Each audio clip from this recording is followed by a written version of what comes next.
I've had a lot of work to do this morning, and now I'm just waiting for a break in the rain to continue the journey down Heartbreak Hill. Got to go today, there's no choice really. I'm going to make a curry paste, so at least when we get to where we need to get to, there'll be a nice curry waiting. So I'm just going to do a curry paste, maybe start putting it on the boil, I don't know. It's a good thing about these light evenings because it means that you can go a bit later. Oh, these little ducklings. Oh. When the weather's like this and you've been working all day, the last thing you want to be doing is setting off to stand on a wet deck and negotiate 14 knocks or so.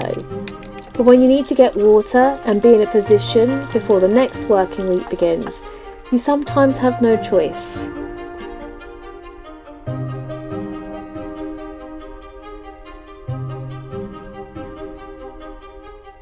But I'm hopeful that this rain will stop and we will have a gorgeous summer evening cruise on our hands.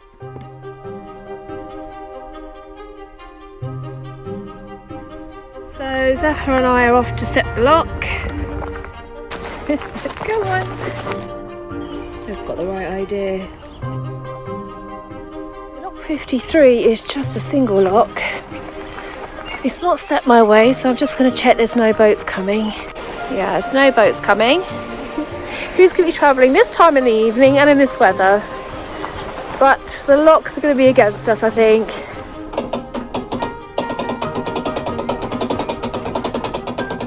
It's going to take about 3.5 hours to get to the service point, and then we hope to moor just a bit further on from that.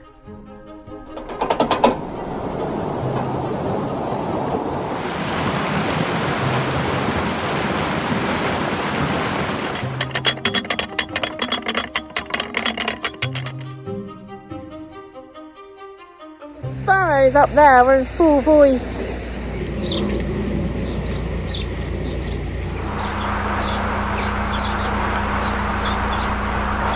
So if the sparrows were in full voice, I was determined not to let this heavy downpour dampen my spirits either.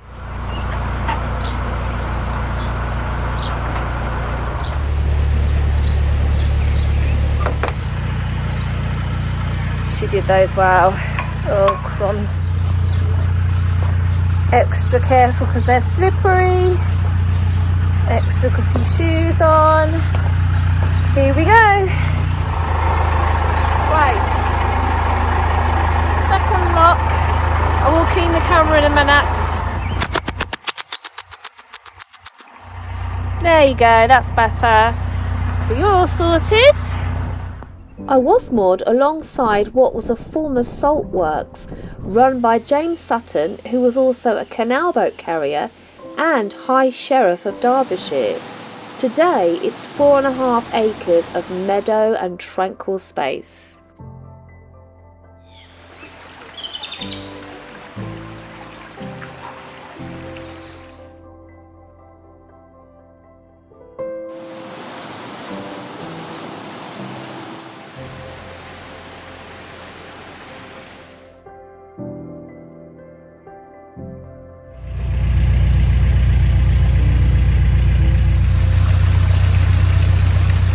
Do you know what's strange? Some of my most memorable cruises have been in the rain.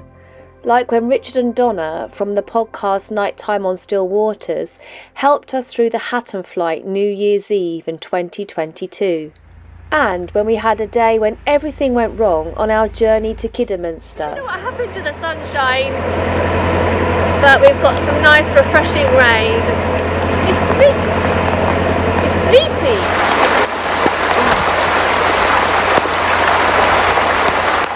I look back and smile at those cruises, so I'm sure I'll do the same with today's journey too. In this field over here, I saw something really unusual and I only saw it once on one evening. Got an oyster catcher this evening. Incredible. In the north of the country, more oyster catchers can be spotted living and breeding inland, whereas mostly you'll find these birds in the coastal regions of the country. Now, one of you commented recently to say that the inland oyster catchers have much longer, thinner beaks than their coastal cousins, and that's for digging into the earth to get to the worms. Just brilliant, isn't it? And then last night when I was walking with Seth at dusk, gorgeous time of day when it's not raining to walk, over in that field I saw a beautiful hare.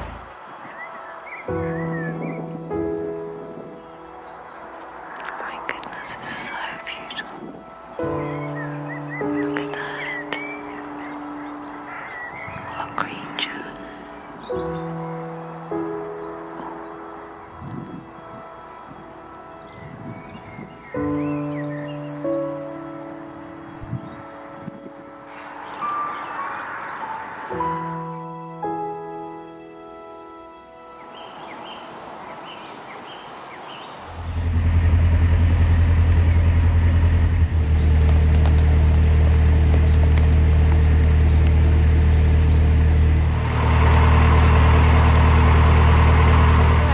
Approaching the next lock. Okay, so let's just move Alexbird around a bit. I'm hoping to. Oh wow, there's so many house martins. Oh, they've all gone. There they are. There they are. Oh, and swallows. They're all going crazy. Oh, I'll try and pick them up. Woo! Oh. So I'm hoping to get to Sandbach, I think that's how you pronounce it, and to visit the gorgeous old market town, and then to go to the flashes. A flash is the dialectal word from Cheshire which describes water-filled depressions caused by subsidence. And as I subside into this lock chamber, I notice a banker mark. A banker is a skilled stonemason, and they would mark their stones to let the paymaster know just how much work they had done. Then we continued on under the M6.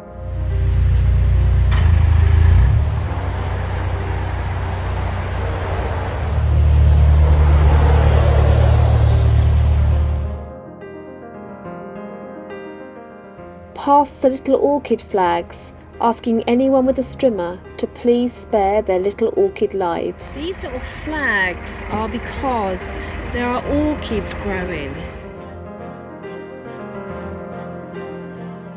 And through unset lock after unset lock in the pouring rain.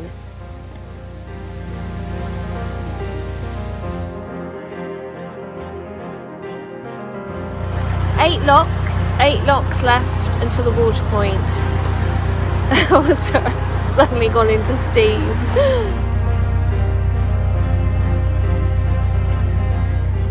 Then as the day started slowly slipping away, so too did the light.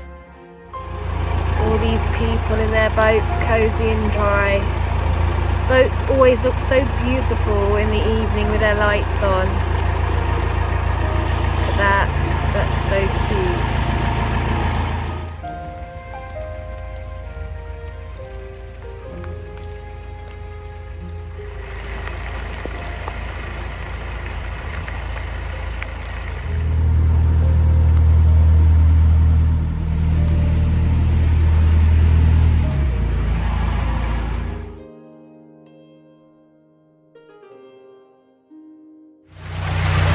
I've just gone down to switch the steaming light on and it's not working.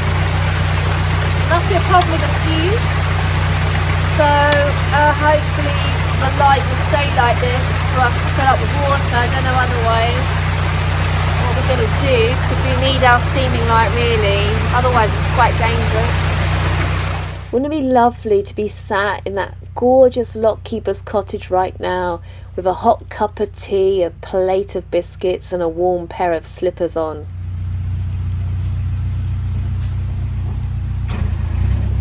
But I've got a gorgeous curry ready waiting as soon as we have filled up with water and found somewhere to moor.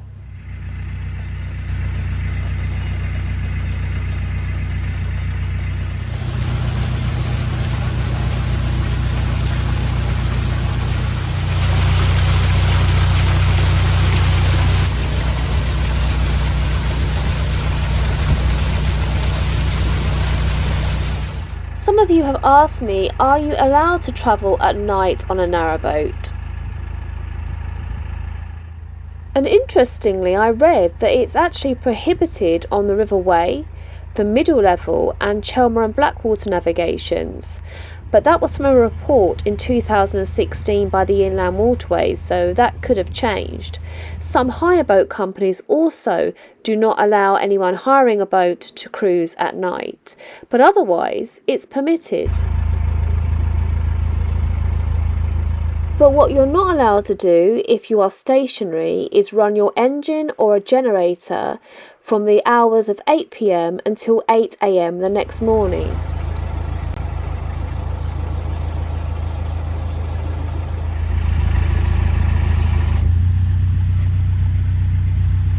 Someone's moored on the water point. Maybe they've broken down. Luckily there's 2 water points, so we move further along to the end of the service point. Walk ahead and see if there's anywhere to moor. So let's see.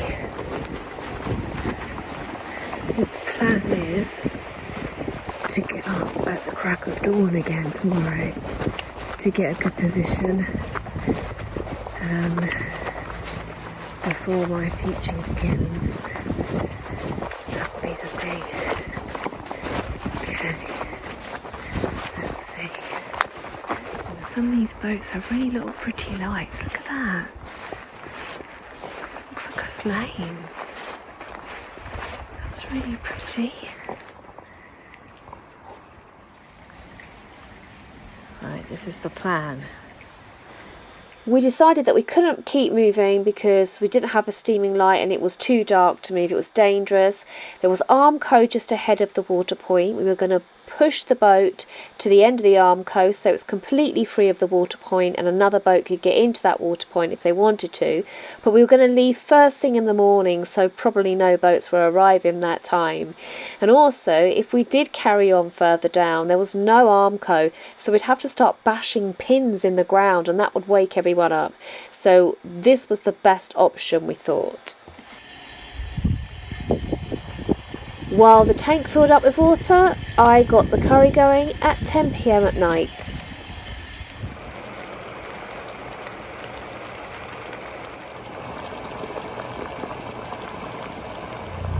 Okay, it's just gone 8 o'clock in the morning and we're in a lot of trouble. We parked on this Armco. There's a stretch of Armco, so we thought you could park there. Nothing here that says no mooring. But we'd heard loud voices outside the boat as we were getting ready, talking about us and calling us disrespectful.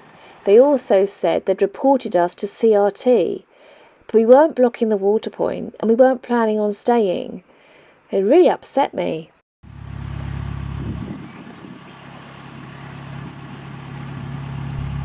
But you know, life is too short to get worried and upset over such silly things. And the sun was shining. So I got over it quite quickly.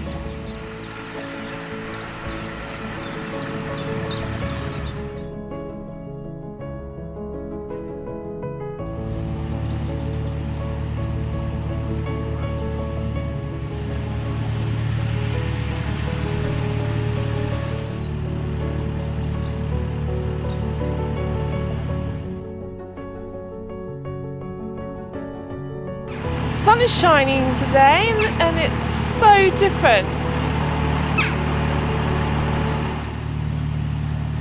And Narrowboat Alice Grace was soon settled in her home for the week. A couple of ominous clouds, but they're not harming anyone at the moment. Sun is shining now, which is lovely. So, in a new position, all the stress of the night before is over. So I want to go and explore Sandbach now and have a little look around this historic market town. Go to Sandbach, Zeph, and explore this historic market town, Zeph.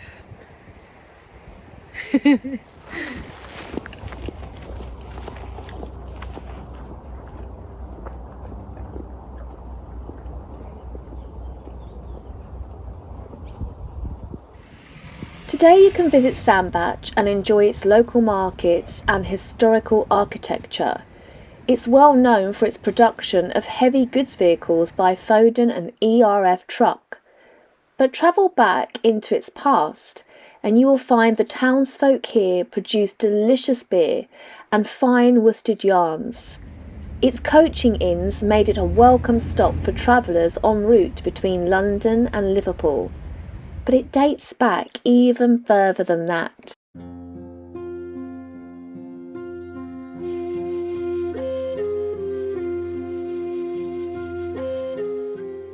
Originally they would have been brightly coloured, but every etching and marking tells a symbolic story.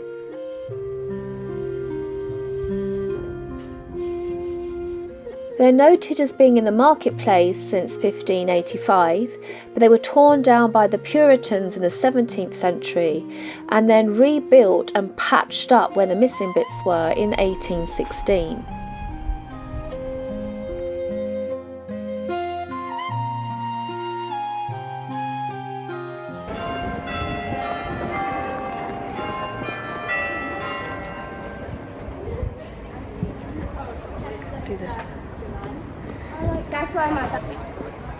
The old Blackberry Inn, built in 1634 AD, the last remaining thatched building in the town. Bear baiting certainly took place here in days gone by, and it is said that Dick Turpin stayed here on more than one occasion.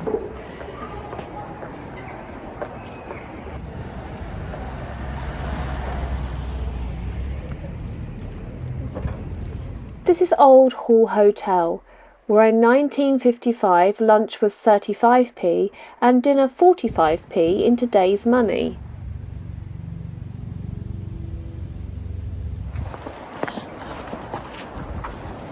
Okay, I don't know what is it you're looking at? So,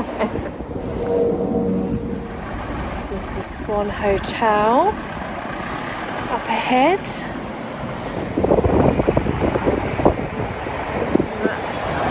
This says Savings Bank. In the middle of the roundabout is the old drinking fountain, which was given to the town by the Earl of Crewe in 1897.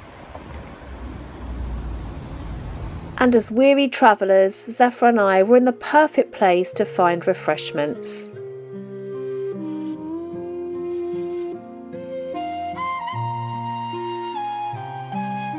Friendly pub called the Wheat Sheaf, where they put the treats in the face of a dog.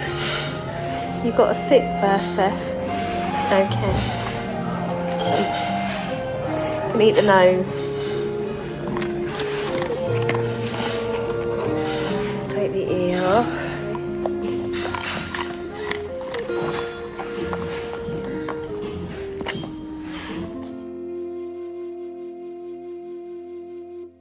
So I wanted to go and see the flashes. Zephyr and I have been to see the flashes, some of them, but they're really tricky to get to because most of them are surrounded by roads and they're all on private land. But still, I have managed to get some really pretty viewings of them. Haven't I, Zeph? Some really interesting sort of life going on in them as well. I found an amazing map online and yeah, we do want to take that. You want to take that, don't you? How did that get there? That's not supposed to be in the shot. And but I have been told by Neil on Narrowboat Locksmith that you can get to the flashes at Anderton, and we are heading that way, so hopefully I'll be able to get some more views of the flashes. However, they are amazing for wildlife and they've been brilliant to look at even from a distance, so yeah. In 1909 there was barely any open water in Sandbach, but due to increased brine pumping from beneath the ground, by the late 1920s most of the flashes had developed.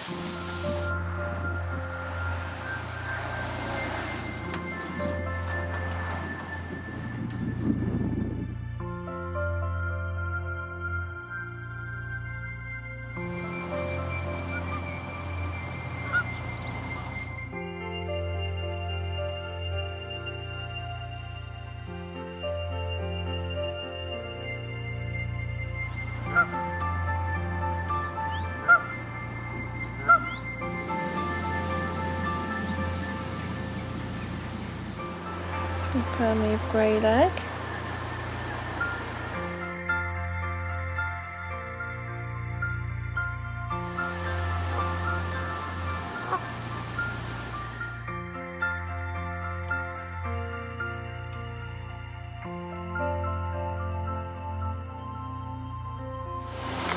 There's big old carp in there.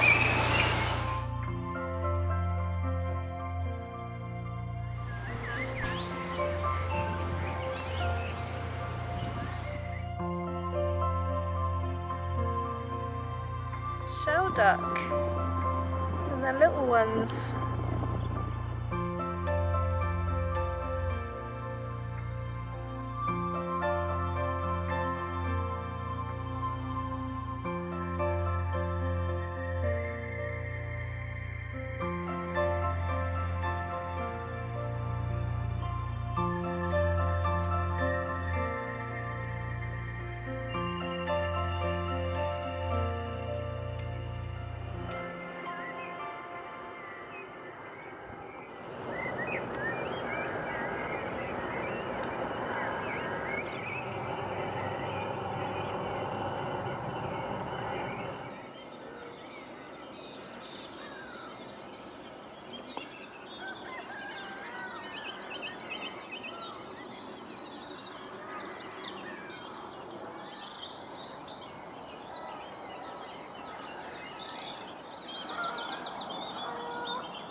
Black tips flick air, like brushes painting rain. Tailless fish-shaped stare, a semicircle ring of flame, burning gold from where it rests its thick-furred frame, contemplating and surveying in a haze of gnats at dusk. Nimbostratus elephants sky thump their grey, splashing sunken sediment through trunks of spray, till cavity-full and vegetant the damsels stay, resting and digesting the haze of gnats at dusk.